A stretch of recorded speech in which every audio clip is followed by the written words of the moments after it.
Hello everyone. In this lesson we're talking about your voice.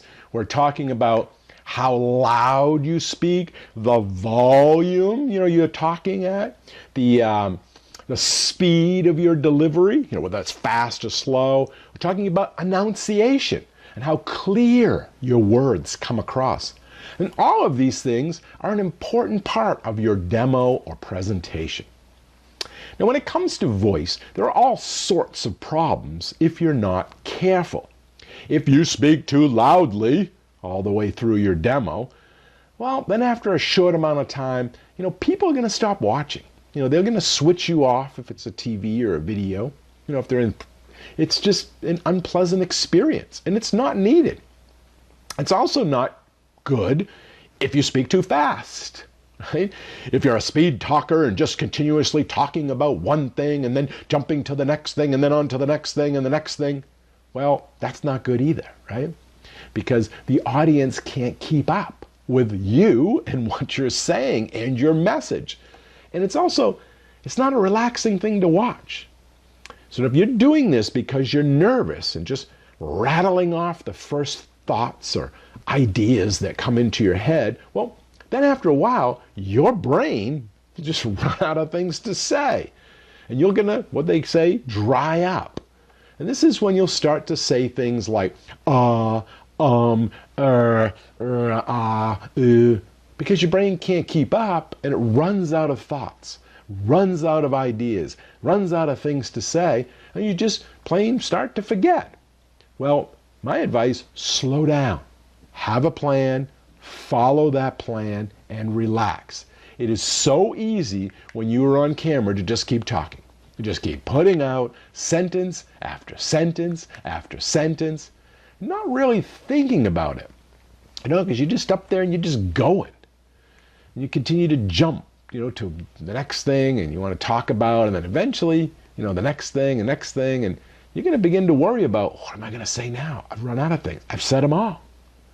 So my big advice here too is, remember, it's okay to breathe while you are talking on camera or in front of a live audience, right? It's very natural to take breaths when you're talking to someone. Here's an example.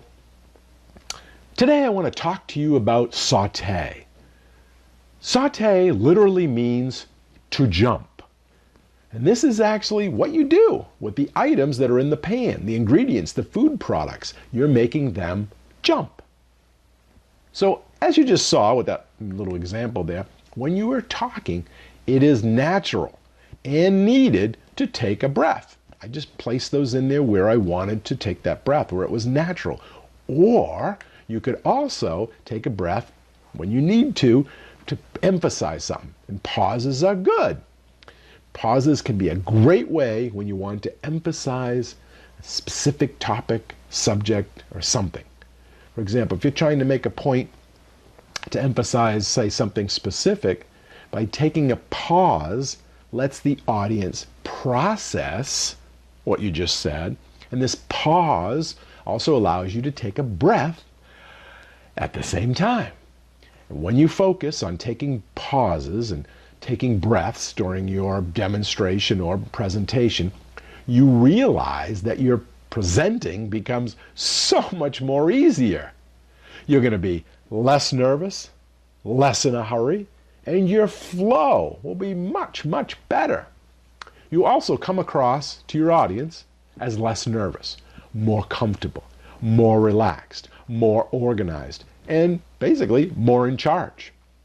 And sometimes when you're talking, you will have excess saliva in your mouth and you're going to have to swallow. And that's okay.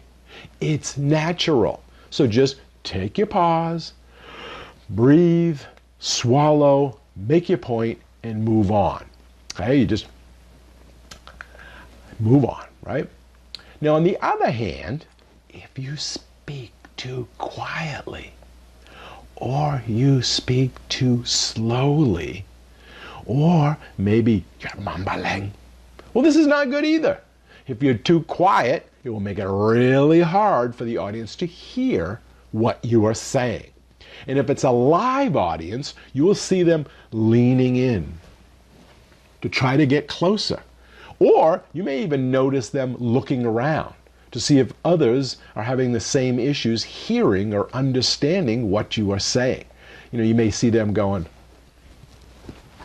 they're looking around to see, is it just me? Or is it other people as well? And they kind of maybe squinting their eyes. So a live audience is giving you clues that you need to project more, right? Now, if it's a video or a TV show, you can't have the control, you don't have the audience, and the audience that is watching at home, they could turn up the volume, sure, with their clickers, their remote controls, but, that's not really good either. That's not a really good way to rectify the low volume issues. Now, if you're talking too slow, well, the audience may get bored or even distracted so that they're no longer paying attention, or worse, maybe even walk out of your live presentation or turn off the video or the show if they are watching it at home. Now, maybe this is because you're a little shy, or maybe it's because you're not enunciating enough, or it could be you're using faulty audio equipment. But regardless of the reason, it ultimately means you aren't going to be able to do a good, effective demonstration.